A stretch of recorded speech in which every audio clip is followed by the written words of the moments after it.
Look, you said that you were looking at all the different religions, yeah? Once again, you said you don't accept idolatry and stuff. I accept that. I believe in that as well. I agree with you. Look, the first thing I want to say to you is, from a Muslim perspective, from an Islamic perspective, yeah, is that we would say the starting point for us is a very strict monotheism. Yeah. So for us, the starting point is like a monotheism, where we believe that there is an ultimate creator, sustainer, an ultimate power that initiated the universe. If that makes sense. Now, how feasible does that sound in your mind? How rational does that sound in your mind? Yeah, I believe that the creator is what brings life to the material realm. The material realm is just an illusion. Okay? We can't take any of this stuff with us when we go. So the idea of an immortal God from which we all originate gives us purpose. So you agree with that idea? You accept it, I mean? Do you believe in it?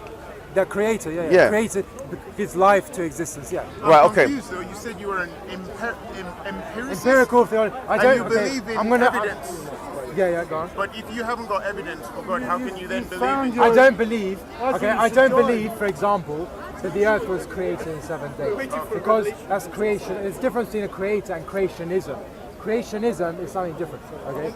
As an empirical... So you're saying you reject kind of like the biblical narrative, but at the same time you don't reject the idea of an all-knowing, all-powerful creative force that started the universe? Correct, yeah, okay. So alright, so what I was going to say now, since that's the case, now we have to define some of the attributes of this creator, yeah? Would you accept that some of the attributes are creative capacity or power or knowledge? Would you say that these are fundamental to such a force? Yeah, of course. Creativity. You're no longer on your own YouTube now, you're on the Muslim YouTube. I understand. Yes. Muslim YouTube, so what?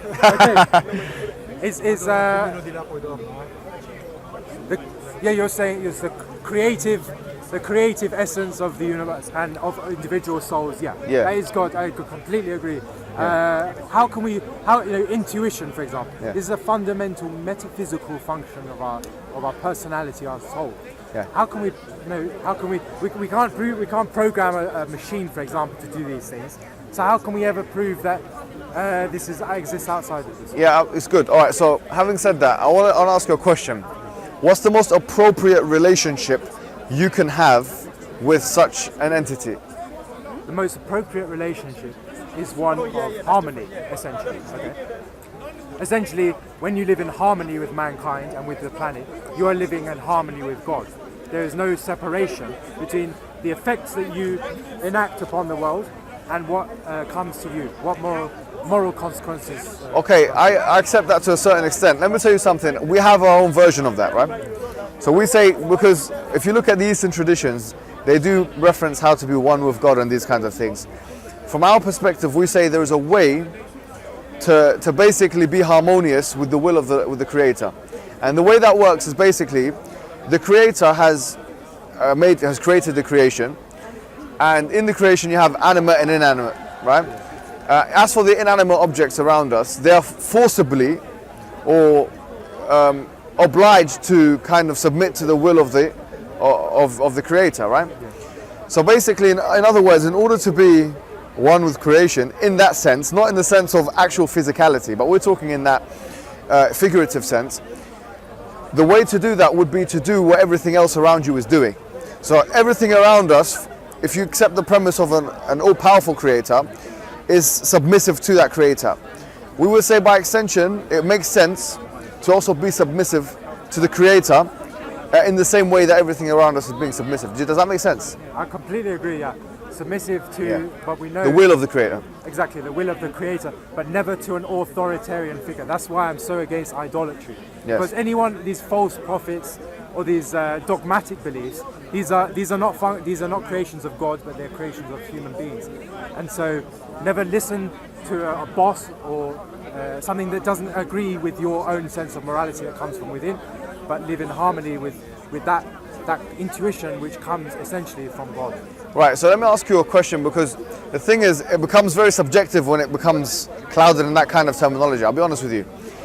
Because what we would say is that if essentially our aim in life is to be submissive to God, right? In the sense that I've just aforementioned, if that's the aim of life or the purpose of life, surely there should be a uniform way, a universal way, that God has allowed human beings to be able to do that. A uniform, I agree. Yeah. Yeah. So now, we would say this is the Islamic narrative. I'll be completely straightforward with you. Yeah. The Islamic narrative is that the way that happens is that the Creator communicates with the creation, and He does so through prophets who have come before time. Yeah. So prophets are a necessary extension of what is necessary to happen or appropriate between the Creator and the creation. Or in this case, human beings specifically, who are sentient beings and able to make their own decisions on free-willed creatures. Yeah. So there was a need for prophets. There was a need for the communication between the Creator and the creation. And so prophets came before time. The Islamic narrative is that so long as humans were on earth, there were prophets preaching the message of what we'd call submission. Yeah. So people like Adam, you might have heard of these kind of biblical names. Adam and Noah and Moses and Jesus. All of those are prophets that came to their respective peoples and their respective times and preached the message of submission to their peoples. Does that make sense? Completely, yeah. Right. So what we would say is that the messengers came fundamentally with two different things. They came with a message and they came with an evidence base to substantiate that message. So in the case of Moses, you might have heard of these stories of basically, the sea splitting and all these kind of different things. Yeah, it's in the Old Testament. It's also in the Quran. These stories are meant to indicate that these are evidences, yeah, that are used to prove the message of submission, because there's something which break the natural capacity of physical reality around us. So there are evidence that basically God is the author of the message that these prophets come with. Now, whereas all of the prophets and messengers were sent to their respective... Can I ask you, yes. is this sea splitting? Why is that, why does that give evidence that this is the word? What's that got to do with Muhammad, for example, the seas? Right, so no, the sea splitting doesn't have anything to do specifically with Muhammad's message, but although it is in the Quran, we're talking specifically about Moses. So in his time, and this is an interesting thing that there's actually been alluded to by some of our scholars in Islam, that depending on the societal kind of what's societally popular at the time, the evidence base that the messengers come with suits that. So at the time of kind of the young what do you call it, the Middle Empire, wherever it is in Egypt, when Ramses II was there, and they say that Ramses is linked to Pharaoh and whatnot. Let's mention the Bible. At this time, they were fascinated with magic and all these kind of things. Now, Moses came with you could call it a miracle really, which basically broke the rules of physical nature, yeah, and which acted as an evidence for his people. So when people saw it, they said, okay, well, this makes sense. Do you see what I'm saying? Right. Right. So for us now, we will say, where's our miracle, right? Because we need some evidence as well to be able to substantiate the claim that Prophet Muhammad is the final messenger, because that's our claim. Our claim is that Prophet Muhammad, whereas all of the other prophets were sent to their people in their times, Jesus, Moses, etc., Abraham, Muhammad was sent for all peoples in all times. So that's the Islamic narrative. So what he's come with is he's come with an auditory miracle, or an auditory evidence base, whereas all the prophets came before usually with a visual evidence base. So like, for example, in the case of Moses, the sea splitting was something for human beings to visualize and see. Whereas what we say is the evidence base for the Islamic message is actually the Quran itself, which is something actually which was transmitted orally, although it does have, of course, written books as well to corroborate and triangulate the veracity of the oral message. So here, the Quran has many different things within it which basically would lead someone to believe that it couldn't have been, because you were saying you use a kind of like rationalistic approach. We're using a probabilistic kind of rationalistic approach. I would argue that the Quranic discourse contains within it an evidence base. Can I just interrupt you there? I'm actually not a rationalist, I'm an empiricist, which Okay, is sorry, yeah. antithesis Of rationalism. Oh yeah, I think I got mixed up then. Yeah. Yeah, we can't just rush. We need experience to Fair enough. inform our... I think you're right about that as well. And that's why, by the way, the fundamental thing in Islam is as follows. One of the fundamental messages Islam comes with is as follows. Whereas Christianity says we're born with original sin, yeah? Islam says no, we're born with something called the fitrah. The fitrah is a predisposition to basically submit to God, not only to know who He is, that higher power, but to submit to Him automatically. So this presupposition is awakened by the various messages or the various evidences that human being is thereafter exposed to. So human being is, for example, exposed to the fine-tuning of the universe. And you don't have to be a physicist to appreciate the fine-tuning of the universe. You can literally look with your naked eye at the fact that the universe is, in fact, finely tuned, right? And these kind of things aim to reawaken human beings from their state of slumber into the recollection of God. Yeah. So that's the main thing of the Islamic message. As with the Quranic discourse, as we've said before, it has within it evidences, we would say, which are very powerful in convincing people that this is basically something which has to be extra human. In other words, it couldn't have been put together by a human ability.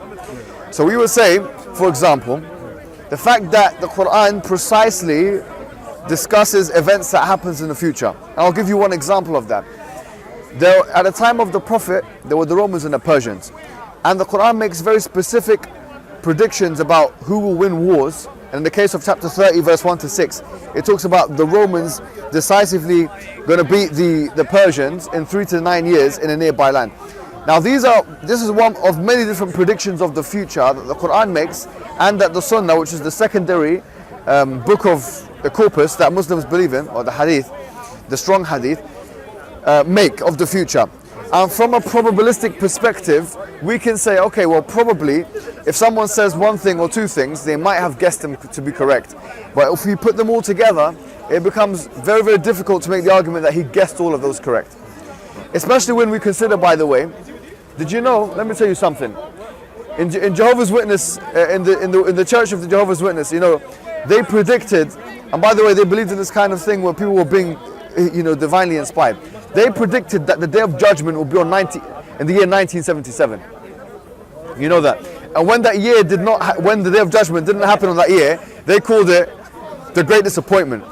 Because, I mean, I don't know why anyone would be disappointed for the Day of Judgment not happening, but they called it the Great Disappointment. The reason why is because the prediction didn't materialize. And that has repercussions and ramifications for the message, because it couldn't have been divine if it didn't materialize, because it was meant to be from an all-knowing source. Can I ask you about the Quran? You know, they're saying the Quran predicted the Romans were going to defeat the Persians, yeah. Well, wasn't the Romans, didn't the Roman Empire fall before? The Roman Empire fell at or you're talking about the Holy Roman Empire. I'm not talking, first of all, there's two Roman empires, right? Oh, right. So the Roman Empire started in the year 31 BC, yeah? The Gallic Wars and stuff like that, whatever, and it continued on. But then the Holy Roman Empire started, okay? Now, the Byzantine Empire, which was what was around at the time of the Prophet Muhammad, and continued on until the 1400s, this is what we're referring to. Okay, yeah, okay. But the Roman Empire, as you would have known from the history lessons that you'd have done, were in constant wars with the Sassanid empires, or they're also called the Sasanians, something like this, yeah? Right. Basically the Persians. And this was referred to in the Western history books as the Roman Sassanid Wars. Now, the point is, the Roman Empire, as you would have known, from the year 400 onwards, and the Prophet came around 630, you know, around that time, so from the 7th century. But from that year, from that time period, it was going down. There was a degeneration of the Roman Empire anyways. And so the Sassanid Empire was much stronger. So when the Quran made the claim that the Roman Empire was going to beat the Sassanid Empire in 3 to 9 years in a nearby land, all these different things, it was a kind of ridiculous claim if you think about it from a probability perspective. It's the equivalent of betting on a very low team, maybe in the Champions League, beating a very high team, maybe in the top 5 in the Premier League, right? And betting that they will beat them in a certain way, in a certain place, in a certain time period, and all these different things. So probabilistically, the odds are very low for that. And that's one example, but there are many different examples. For example, the conquest of Arabia by the Muslims. The fact that other nations will fall into the hands of the Muslims, like Egypt and Yemen and Syria and Jordan, you know, and Pakistan and India, Sindh wal Hind, and all these different places which are now part of the Islamic Empire, have been predicted to be conquered by Muslim hands, basically. So all of this is, when we put this into a probability generator, it becomes very difficult to argue that this all could have been guessed. And I would actually argue and make a very daring claim here and say this kind of frequency and accuracy of predictions has never been predicted by anyone.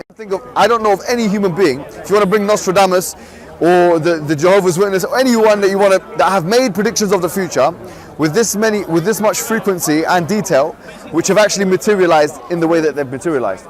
Sounds good. Yeah, sounds quite interesting. Do you see what I'm saying? Yeah. So here, when we say we have evidence for the veracity and the truthfulness of Islam, we're not just saying that we have kind of superfluous evidence or kind of arbitrary subjective type evidences. Our evidences are probably actually can be analyzed objectively. Do you see what I'm saying? This is not regarding the fact that the Quran is also, in and of itself, a book that claims that it has no contradictions, a book that challenges mankind to produce a chapter like it, a book we would actually make the argument that the only ancient religious book which has been preserved in terms of its material, its corpus. The Muslims have never had a controversy, and this can go on the record, and believe me, I'm here every week, and they'll try and maybe, but I can say this completely clearly. The Muslims have never had a controversy on what constitutes the Quran. Never. It's never happened. They've had controversies on everything else, but they've never had a controversy on what constitutes the Quran. The Christians, on the other hand, they are differing on how many books are in the biblical canon. The Protestants say 72 books. The Protestants say 66. The Catholics say 72. The Eastern Orthodox say 81. So here, we don't even know how many books are in the Bible, let alone the manuscripts and these things. So here, what we're saying is, not only do we have evidences that are analyzable, if that's a word, but also we have that which is necessary for a book to be a word of God, a preserved book, free from contradiction and unimitable. So with that, do you see the power of the argument? Yeah, no, I believe that it's a bit like when you buy a software for the first time and you install updates. Yeah. It's like Christianity came along, that was one update, and we've had Islam, that was the final. I think that's a good way. The thing is that the only problem was in any religion is violence, as you know. Yes. We've always seen this violence in all religions. I'm not trying to blame any. Yes, yeah. I think that the only problem is that the thing that people blame Islam for is why are they so violent in that area? Yeah. They have to kind of look at themselves. You're right. The Western intervention. We also have to Exactly. look at that area of the world has been a kind of hodgepodge of different civilizations. Like you had Rome to the west, you had the Mongols, the Arabs, all competing, going, and of course that violence is very harmful to empiricism, and it causes arguments. Shia Islam, Sunni Islam. Yeah. Okay, I accept what you're saying. You're right. Violence is never a good thing, but that's just. That's what I'm saying. In defense of Islam, when people accuse Islamic world of being so violent, look at the cultural context here. Yeah, exactly. I mean, if we look at the raw data, you'll find that in terms of population, I would actually make the argument that Muslim people, as a proportion of the population, are probably the least violent. I know that sounds ridiculous. In the last 100 years, they have proven to be the least violent people in the world in terms of religion. Why? And this is going to sound ridiculous. Some guys laughing their head off at home there, believe me. But if you count the amount of people that have died as a result of the imperialistic wars of World War I, World War II, also if you count the 4 wars of America, and if we consider state violence as a kind of violence, which there's no reason for us not to, we'll come to the conclusion that the most violent people have been atheists like Stalin and others, and Christians.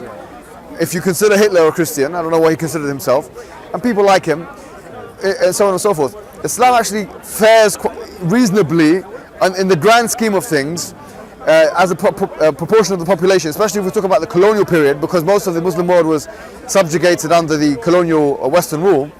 It fares actually quite well. But having said that, because of kind of the post-Cold War terroristic backlash that we've been getting, and the focus on terrorism, so a lot of people now will think of Islam as a violent religion. But we shouldn't think, just looking at the raw data, of Islam as any more or less violent as other world faiths who have proponents of those faiths actually performing more violence in the span of the last 100 and 150 years than Muslims. But going back to what I was saying that look, we have an argument for basically the truthfulness of Islam. Yeah? I'm not going to lie to you. I just want to be straightforward with you. Yeah, because I like you. You know, you're a nice guy. You dress well. You know, I came here I didn't even dress properly today. You know what I mean? So I just came. You know, I was gonna come. I wasn't gonna come today, but I'm happy I did because I had a conversation with you. Yeah. Listen to me. I'm going to tell you directly. I believe that the purpose of life is to worship God through submission. Not only is that the case, I believe that the guidelines for human beings is therefore the Quran, because it's the final book for the reasons I've mentioned. So if we want to live a fruitful life which is in compliance with the will of God, it's got to be done through the injunctions of the Quran and the Sunnah. Now, I've given you the reasons why, like I've given you somewhat of an epistemological base as to why we believe in what we believe. Do you accept that epistemological base that I've given you is an argument which can be accepted or should be accepted based on the evidences put forward? I agree completely. I think that unless someone comes up with a more up-to-date version of truth, theological truth, Yes. I suppose it makes sense to accept that as the most up-to-date. Fantastic. So what we can do is we can do the Shahada, right? Now the Shahada is the declaration of faith. Now do you believe in what I've just said? Do you agree that the Quran is probably the word of God based on what I've told you? Yeah. Okay. So what you do now is it's good now to become a Muslim. And what the word Muslim actually means is someone who submits their will to God. As we've said in the beginning, that's the whole point of it. And what I'll do is I'll give you my number, and me and you will discuss more, like, you know, how to kind of perform your rituals and these kind of things. We'll get you a package of things to do and watch and stuff like that. We'll take it easy on you. But how do you feel? Should we go for it? Yeah, no, I wouldn't call myself not a Muslim. I'm already practicing Muslim in many respects, so Yes. it's nothing new for me, but I would very, very much like that, yeah. Would you like that? Okay, let's do it then. So I'm going to say it in Arabic, you answer, you just kind of follow what I say, and then I'll say it in English, okay? Yeah, you say Yeah, I'll say it in Arabic first. Okay. So follow what I say. Ashhadu. Wait one second. You have to say in English. Yeah, I'll say in Arabic, and then you say in Arabic. And then, shall I say in English first? No, you say in Arabic. Yeah, okay, and fine. then- All right. So, all right. So say Ashhadu. Okay, what does it mean though first? Oh, okay. So, No, you can't, I can't say it. all right, without right, sorry. I'll say that. So what you're going to say is, I bear witness that there's only one God worthy of worship, being submissive to, which is, we believe, the God that we've talked about. Yeah, and that the Prophet is the final messenger. Okay. Yeah, okay. Ashhadu Ashhadu alla alla ilaha ilaha illallah illallah wa ashhadu wa ashhadu anna anna Muhammadan Muhammadan Rasulullah. Rasulullah. Well done. Now you're part of the family, my friend. Welcome to Islam. How you doing? Yeah. Well, now. Nice to meet you on Eid as well. دخل. You accept Islam, mashallah. Alhamdulillah. Well, we're all here, brothers and sisters. No sins on your slate. No sins on your slate. So now you're. Alhamdulillah. Every week somebody. Listen. Started on MashaAllah. a video and he ended up in Islam. Every single week of buses. Alhamdulillah, we keep it going, man. We keep it going, guys, and contribute to Alhamdulillah. it. Listen, I'm going to give you my number off camera. And then you can call me for anything you need, yeah? And by the way, we're probably going to get something to eat afterwards, so you're definitely invited. Today's Eid, by the way. It's one of the extensions of Eid, so you're already in a Muslim celebration, isn't it? All right, do you want me to give you my number? Have you got your phone with you? MashaAllah. Smart man. Muhammad. Yeah. Yes, I know. Assalamu alaikum, man, to the camera, bro. Assalamu alaikum wa rahmatullah. Make sure to subscribe to the guys' page.